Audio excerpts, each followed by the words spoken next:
চলো আজকে আবারও চলে এসেছি তোমাদের জন্য গুরুত্বপূর্ণ একটি টপিকস নিয়ে। আজকে আমরা জেনে নেব ক্লাস 10 এর কোষে দেখি 12 যে গোলক চ্যাপ্টারটি আছে, সেই গোলকের বেশ কিছু অঙ্ক, এক দাগ এবং তার পরবর্তী অঙ্কগুলো দেখে নেব। চলো কিভাবে আমরা এই অঙ্কগুলো সহজভাবে শর্টকাট প্রসেসে আমরা সমাধান করে নেব। চলো প্রথম অঙ্ক আমাকে কি বলেছে দেখে নেওয়া যাক।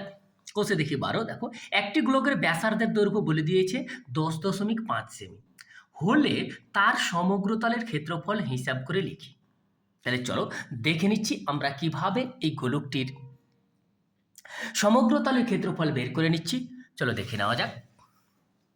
দেখো ক্লাস 10 কোষে দেখি 12 গোলক 1 নাম্বার কোশ্চেন কিভাবে আমরা এর উত্তরটি বের করে নেব সেটা দেখে নিচ্ছি। চলো, গোলকের কি আমাকে বলে দিয়েছে, গোলকের চলো একটি ছোট্ট ছবি এঁকে নিচ্ছি। এইটা যদি গোলক হয়, এটা ব্যাসার্ধ আর, ব্যাসার্ধ কি হচ্ছে আর। তাহলে গোলকের ব্যাসার্ধ আর সমান সমান 10.5 সেমি বলেছে। কত বলেছে? 10.5 সেমি। অতএব গোলকের সমগ্রতলের ক্ষেত্রফল, অতএব গোলকের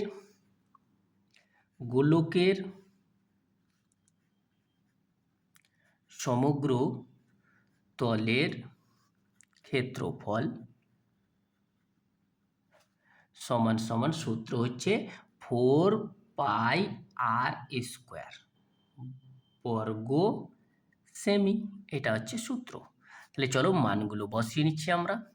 4 ইন্টু 22/7 ইন্টু 10.5 ইন্টু 10.5, এটা হচ্ছে আর এর মান। তাহলে চলো কাটাকাটি যদি আমরা করি, 7 15 105, তাহলে 1.5 পেয়ে যাচ্ছি। এদেরকে গুণ করলে, সবগুলোকে যদি আমরা গুণ করি, গুণ করে দেখতে পাবো কত দাঁড়াচ্ছে 1386 বর্গ সেমি। যদি গুণ করি 1386 বর্গ সেমি আমরা পেয়ে যাব। তাহলে দেখো খুব সহজভাবে আমরা একদম ইজি কিভাবে বের করতে পারলাম। এক দাগের অঙ্কটি আমাকে ব্যাসার্ধ দেওয়া ছিল। কত দেওয়া ছিল? ব্যাসার্ধ। তার সমগ্র তলের ক্ষেত্রফলটি বের করতে বলেছিল। তাহলে সমগ্র তলের ক্ষেত্রফল পুরো πr² দিয়ে আমরা মানগুলো বসিয়ে দিলাম। পায়ের মান 22/7 আর আর এর মান তো আমাকে দিয়েছে 10.5, আমি বসিয়ে দিয়েছি। দিয়ে বের করলাম কত? 1386 বর্গ সেমি। চলো এবার আমরা দেখে নেব পরবর্তী কোশ্চেন 2 দাগের অঙ্কটি কি বলেছে। চলো 2 দাগের অঙ্কটি দেখে নিচ্ছি। হ্যাঁ চলো 2 দাগের অঙ্ক। একটি চামড়ার বল তৈরি করতে প্রতি বর্গ সেমি এত টাকা, মানে 17.50 টাকা হিসাবে 431.20 টাকা লেগেছে। বলটির ব্যাসের দৈর্ঘ্য হিসাব করে লিখি। চলো একই রকমভাবে আমরা এই অঙ্কটিও কিভাবে সহজভাবে শর্টকাট প্রসেসে বের করে নেব চলো দেখে নিচ্ছি। এইটা যদি চামড়ার বল হয়, তাহলে এইটুকুটাকে বলা হচ্ছে ব্যাস, আর এই টোটালটাকে বলা হচ্ছে এইটুকুটাকে বলা হচ্ছে ব্যাসার্ধ, আর টোটালটাকে বলা হচ্ছে কি? ব্যাস। তাহলে ব্যাস কত? ব্যাস হয় 2r। তাহলে আমি ধরে নেব, প্রথমে ধরি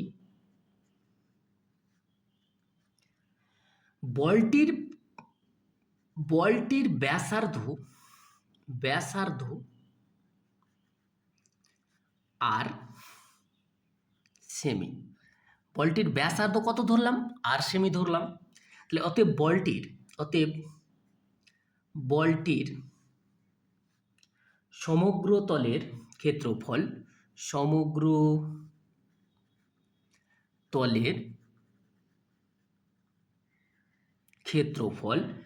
তলের ক্ষেত্রফল কত পাবো? আমার সূত্র জানা আছে 4πr² বর্গ সেমি। এটা আমার ক্ষেত্রফল জানা আছে, এর সূত্র 4πr² বর্গ সেমি। এবার চামড়ার বলটি তৈরি করতে চামড়ার বলটি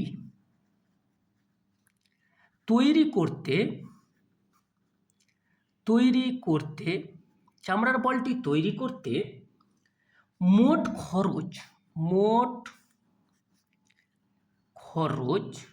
মোট খরচ কত? চামড়ার বলটি তৈরি করতে মোট খরচ হচ্ছে এই যে 4πr² যে ক্ষেত্রফলটা আছে তার সঙ্গে কত করতে হবে? 17.50 টাকা গুণ করতে হবে। কেন? এই যে 17.50 টাকা 1 বর্গ সেমিতে যদি খরচ হয় তাহলে 4πr² বর্গ সেমিতে কত হবে? 17.50 দিয়ে গুণ করলে আমরা পেয়ে যাব এত টাকা, আমরা কিন্তু পেয়ে গেলাম। এবার কি হবে? প্রশ্নানুসারে এটা সমান সমান হবে 431.20। প্রশ্নানুযায়ী 4πr² ইন্টু 17.50 সমান সমান 431.20, বা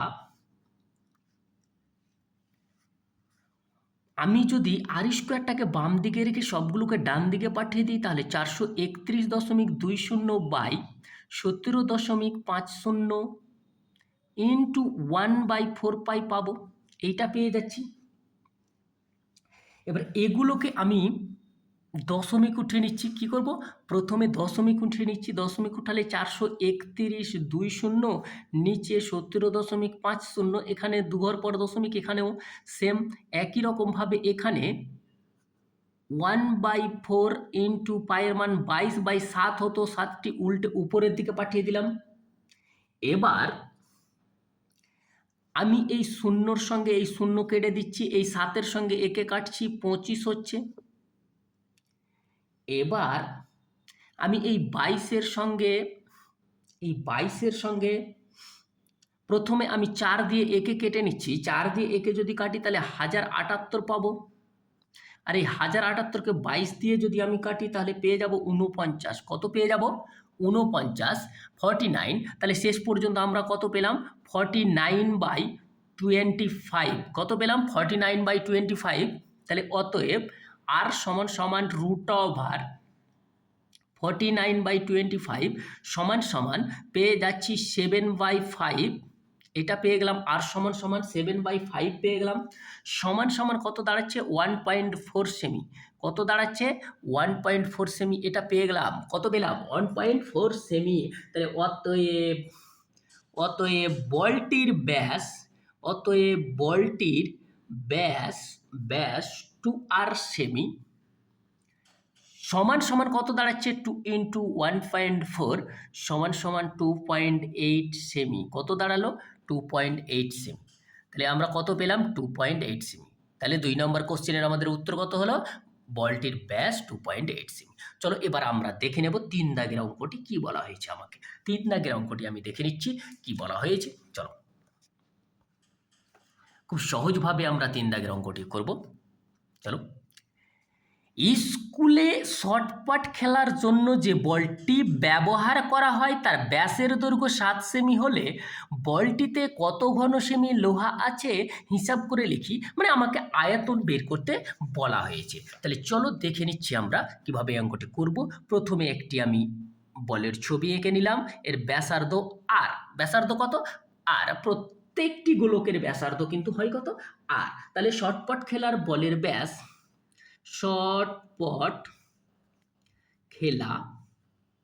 শটপট খেলা বলের ব্যাস সমান সমান 7 সেমি। কত সেমি? 7 সেমি। শটপট খেলা বলের ব্যাস সমান সমান কত সেমি? 7 সেমি। অতএব ব্যাসার্ধ আর সমান সমান কত হবে? 7/2 সেমি। কত হলো? 7/2 সেমি। শটপট খেলার বলের ব্যাসার্ধ কত পেলাম? 7/2 সেমি। অতএব বলটির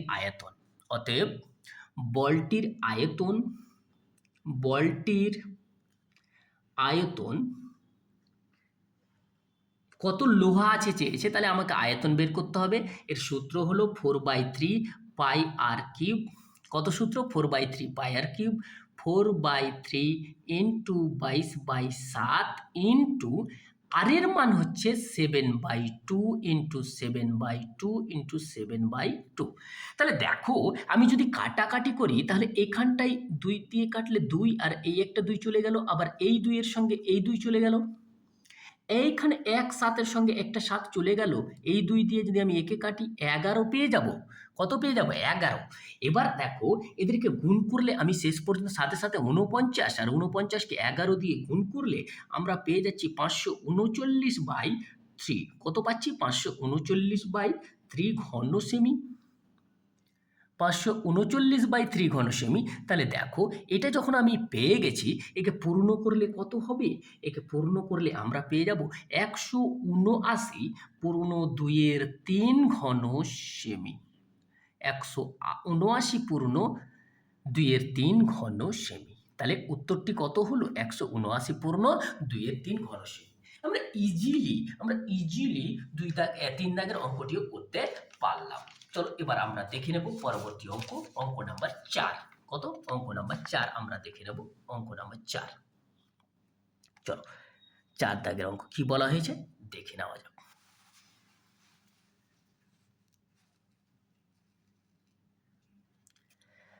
বইটি দেখে নিই। ৪ দাগের অঙ্ক। চলো ৪ দাগের অঙ্ক দেখে নিচ্ছি খুব সহজভাবে কিভাবে করা যায়।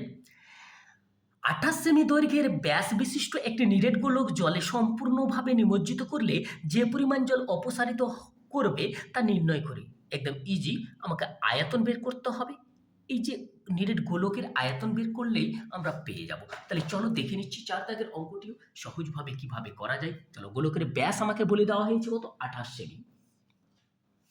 তাহলে এইটে হচ্ছে গোলক এবং এর ব্যাসার্ধ হচ্ছে আর। কত হলো?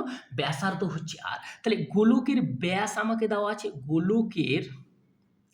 গোলকের ব্যাস সমান বলে দিয়েছে কত? ২৮ সেমি। গোলকের ব্যাস বলে দিয়েছে ২৮ সেমি। তাহলে অতএব গোলকের ব্যাসার্ধ আর সমান আমরা কত পেয়ে যাব?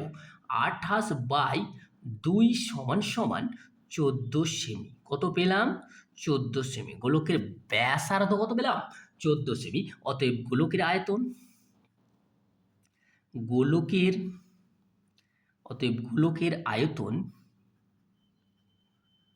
গোলকের আয়তন সমান 4/3 পাই আর কিউব ঘন সেমি। এটা হচ্ছে গোলকের আয়তন। 4/3 পাই আর কিউব ঘন সেমি। তাহলে চলো মানগুলো বসিয়ে নিচ্ছি। 4/3 ইন্টু 22/7 ইন্টু আর এর মান কত? 14 ইন্টু 14 ইন্টু 14। এটা আমরা কিন্তু পেয়ে যাচ্ছি এত ঘন সেমি। তাহলে চলো এবার কাটাকাটি যদি আমি করি, 7 দিয়ে এখানে হবে 2। আর কি কাটছে? আর কিছুই কাটছে না। এদেরকে সবগুলোকে যদি আমি গুণ করে আমরা পেয়ে যাচ্ছি ৩৪,৪৯৬ হচ্ছে 3 ঘন সেমি। এটা পেয়ে যাচ্ছি ৩৪,৪৯৬ ঘন সেমি সমান পেয়ে যাচ্ছি ১১,৪৯৮ পূর্ণ ২ এর ৩ ঘন সেমি। ৯৮,০০০ এর ৩ ঘন সেমি। তাহলে অপসারিত জলের পরিমাণ, অতএব অপসারিত জলের পরিমাণ অপসারিত